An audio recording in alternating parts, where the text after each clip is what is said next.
Are you ready to conquer the IELTS speaking test? Whether you're aiming for a high score or just want to feel more confident, this video will give you all the essential tips to succeed. Stick around for expert advice.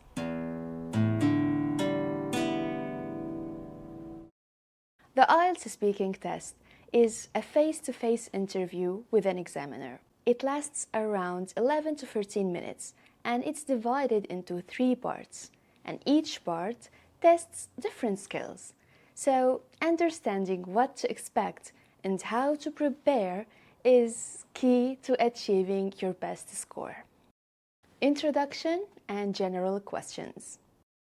In part 1, you will be asked some general questions about yourself, like your name, your hometown, and your hobbies. This is the easiest section, but it's still important to prepare well. First impressions count, so let me give you some important tips. Tip number 1. Be natural and confident. The examiner isn't testing you on your personal life. They're assessing your ability to speak fluently and clearly. Give detailed answers instead of just yes or no.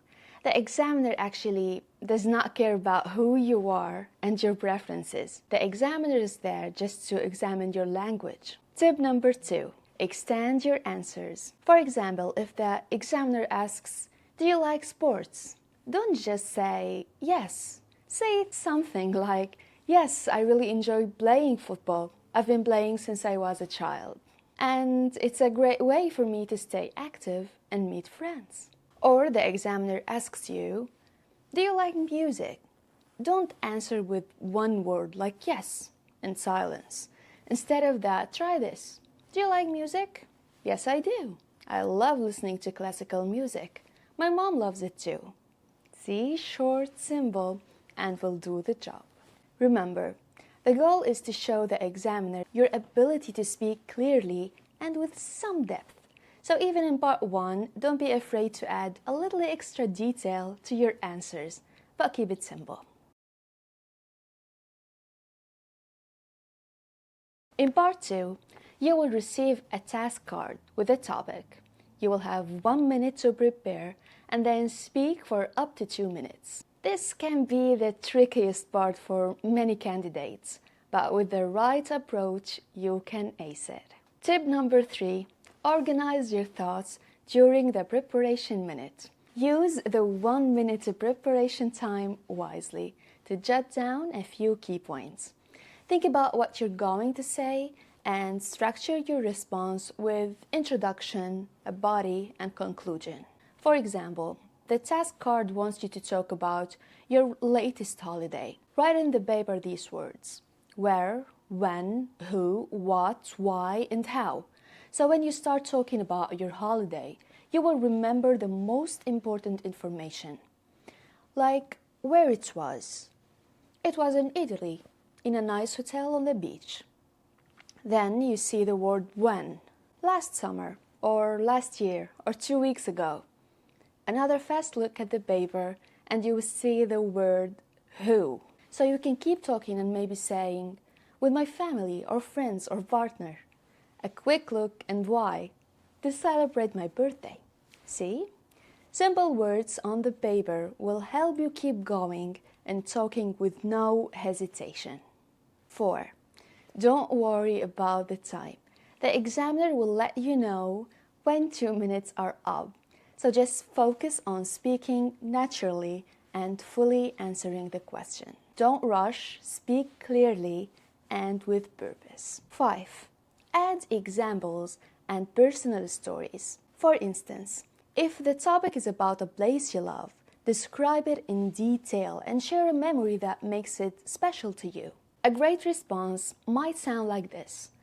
One place I've always loved is the beach near my hometown.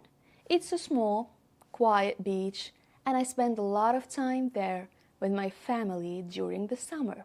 I remember one summer day when we had a picnic, and it was so peaceful with the sounds of the waves.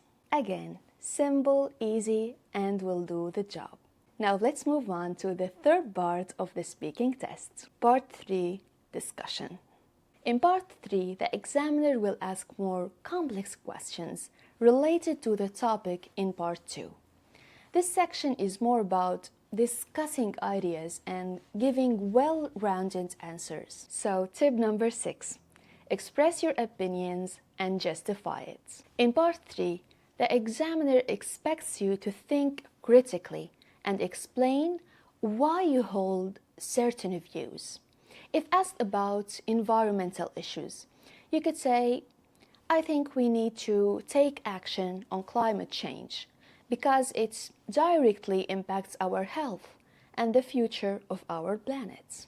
Tip number 7, show flexibility in your response. Don't just give one opinion. For instance, if asked about technology, you might say, while technology has made life easier in many ways, it has also led to increased dependence and isolation.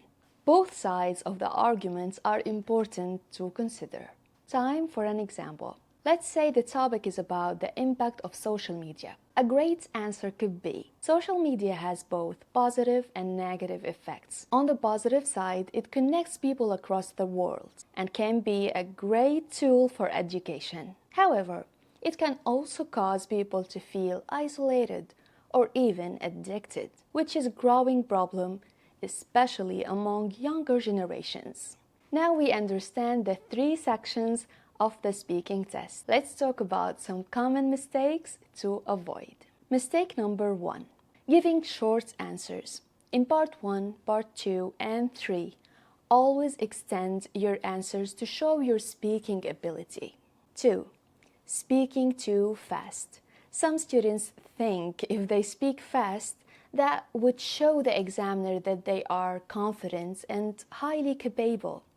But the most important thing is to speak clearly and at a steady pace. Rushing through your answers might affect your clarity and fluency. 3, overusing fillers like or like. This can make you sound unsure or unprepared. Instead, take a moment to organize your thoughts before speaking to ensure that you're on the right side. Now, if you're still watching this video, here are some few final tips to help you succeed on the IELTS speaking test. 8. Practice speaking regularly. The more you speak, the more comfortable you will be on test day. Try recording yourself or practicing with a partner. Stay calm and relaxed. The examiner is there to assess your speaking ability, not to judge you. Examiners deal with students every day, and they are there to help you. I swear they are the nicest people on earth, so take your time and answer confidently. Listen to English regularly, whether through podcasts, movies, or interviews. Listening to natural conversations can help you become more familiar with the flow of the language. And that's it. Now you're ready to take the IELTS speaking test with confidence. If you found this video helpful, make sure to like, share, and subscribe. Good luck with your exam preparation, and hopefully I will see you soon.